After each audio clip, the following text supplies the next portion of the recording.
Hello people of the World Wide Interweb. Today on the workbench I have these cam clamps that I made. Well, these ones here I made in 2015 and I liked them so much that I revisited it and I made some more in 2017, and now I will make some more for you so you can learn a new trick. The beautiful part about these clamps is that they are quick to set, and because they have cork to line the jaws, they do not mar your woodworking project. Now keep in mind that these are not going to put as much pressure as, let's say, like a steel clamp, but sometimes you don't need that much pressure, and this works out perfectly.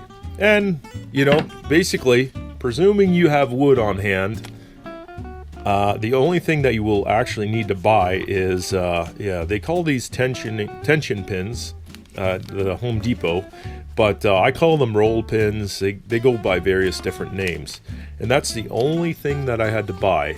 Well, that and some cork, 1/8 of an inch thick cork, and that's what will make your non-marring jaws here. So back in the day in 2015, I actually I found a design for these online, and I used that. I printed it out, and I think it printed at the full size of the clamp, and I was able to just transfer that to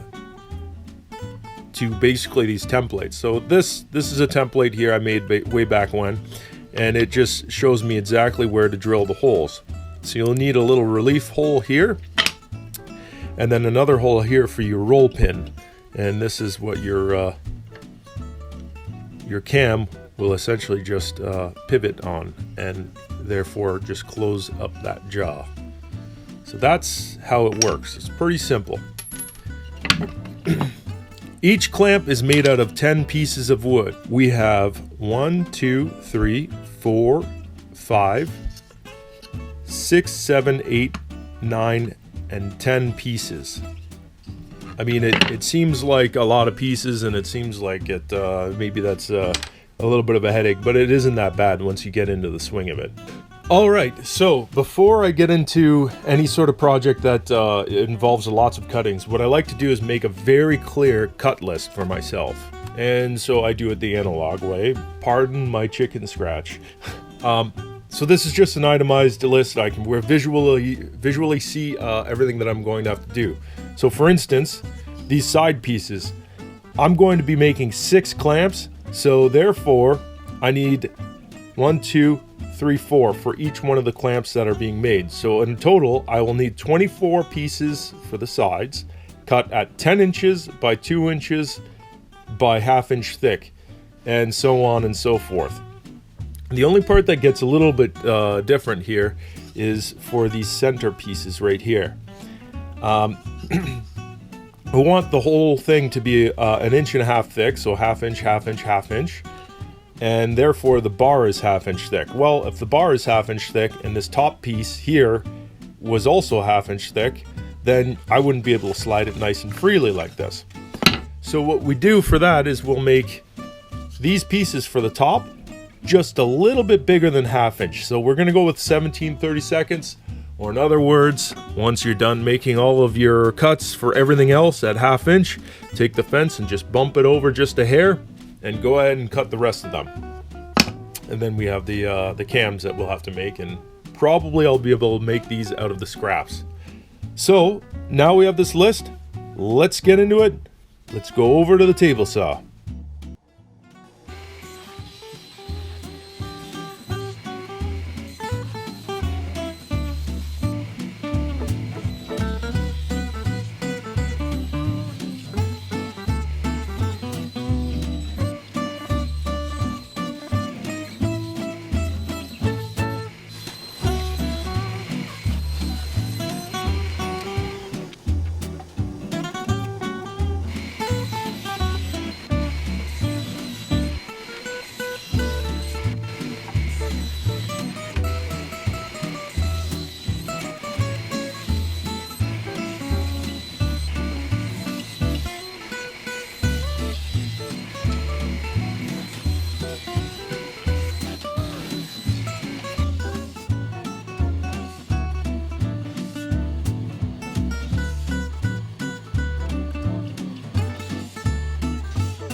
Now comes the time where we will cut out the small little cams here.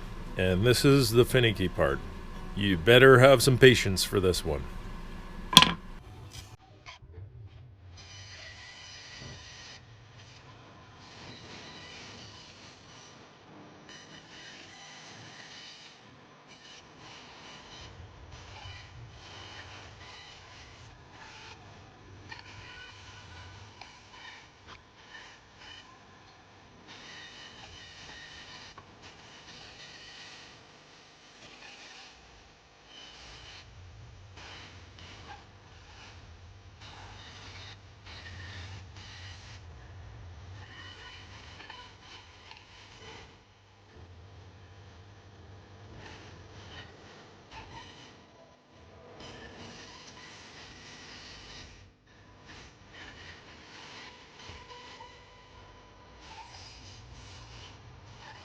Well, now that the very dangerous machining is done, let's have a adult refreshment.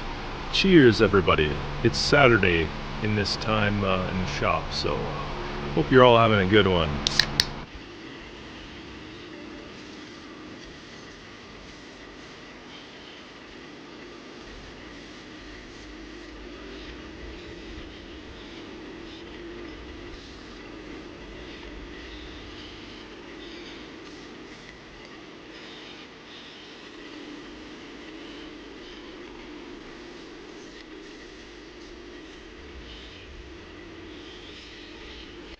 So here we have everything cut and ready to go. I always make at least one of extra of every piece, just in case I find a big discrepancy in one of the pieces while you're doing the glue ups. You can quickly go and grab the piece that you need and carry on with your project. So next is the glue up.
We are now going to be gluing up the top section of the clamp, the section that slides up and down here.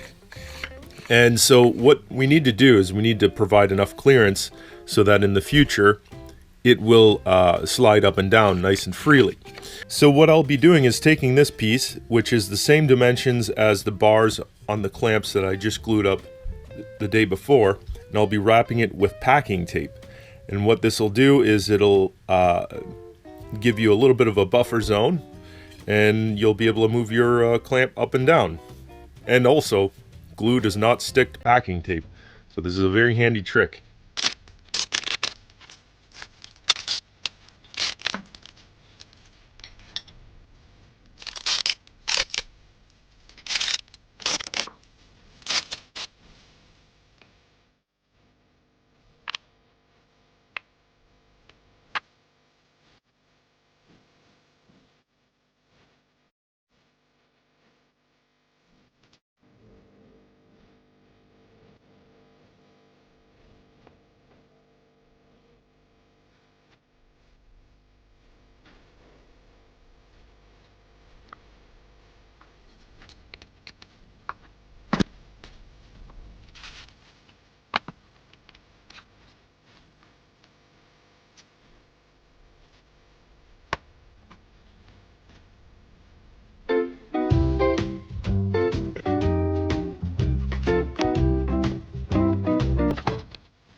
A template.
So there you have it. 6 clamps made, almost all the same, pretty much. And the only thing I had to buy was these roll pins and the 1/8 of an inch cork. The wood I happen to have kicking around. So, and there you go. There they are at work here. The one thing I absolutely love about these clamps is the fact that you have the cork line jaws, which means you can put it on pretty much finished work and it's not going to scratch or damage anything. And to be honest with you, these are considered light duty clamps, so you're not going to be really using it to exert a lot of pressure. But like, I mean, for instance, this handle here, I can, you know, if I did this with a steel clamp, you know, for sure you would mar it up, right? But you can see that cork hard at work there, ensuring that nothing gets damaged. And there you are. Absolutely no damage. It's a beautiful thing. So I suggest that if you're doing any woodworking, you make a set like this, because you won't regret it. One thing I should mention is these dowels that I drilled all the way through. You know, it's not a bad idea to put them there, but it's not completely necessary to do so. I mean, I've got these ones that I've been using for literally, yeah, well, since 2015, and no dowels in them. Although I had some that had a poor glue joint, and this little block of wood kind of just popped out, right? So I figured this kind of makes a cool detail. Makes the clamp look more interesting, and it's right where all the pressure is, all the pressure points is. So it may help, but like I said, not completely necessary. Anyways, I hope you found this video helpful, and I appreciate you watching it through and through, and we will catch you on the next one. Thanks for watching. Bye for now.